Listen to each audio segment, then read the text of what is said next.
YCP Gajuwaka incharge ఊరుకుటి Ramachandra Rao Chandu సతీమణి లక్ష్మి ఆధ్వర్యంలో అంతర్జాతీయ మహిళా దినోత్సవం సంబరాలు నిర్వహించారు. కార్యక్రమంలో భాగంగా మహిళలకు పలు ఆటల పోటీలు నిర్వహించారు. అనంతరం ఆటల పోటీలో గెలుపొందిన మహిళలకు బహుమతి ప్రదానం చేశారు.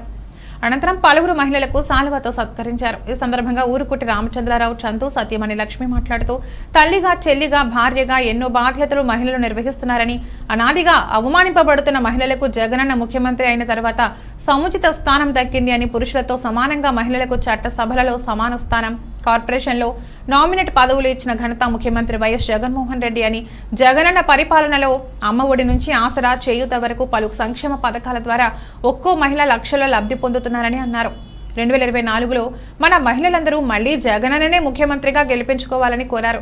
ఈ కార్యక్రమంలో పీతల అరుణ, మంత్రి మంజుల, వియ్యపు ఉమాదేవి, నిర్మలరెడ్డి, కటికల కల్పన అధిక సంఖ్యలో మహిళలు పాల్గొన్నారు. అందరికీ నమస్కారం. ఈ రోజు మహిళలందరికీ అంతర్జాతీయ మహిళా దినోత్సవ శుభాకాంక్షలు.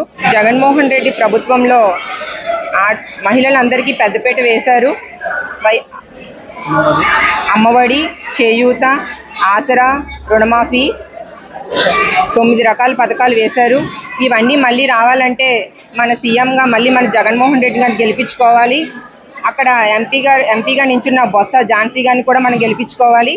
అలాగే ఇక్కడ నించున్న గాజువాక అసెంబ్లీ నియోజకవర్గ ఊరుకుటి రామచంద్రరావు గారిని కూడా మనం గెలిపించుకోవాలి. మళ్ళీ అత్యధిక మెజార్టీతోని మన చందు గారిని గెలిపించుకోవాలి. మళ్ళీ జగన్మోహన్ రెడ్డి ప్రభుత్వం ఇవన్నీ కొనసాగాలంటే మళ్ళీ జగన్మోహన్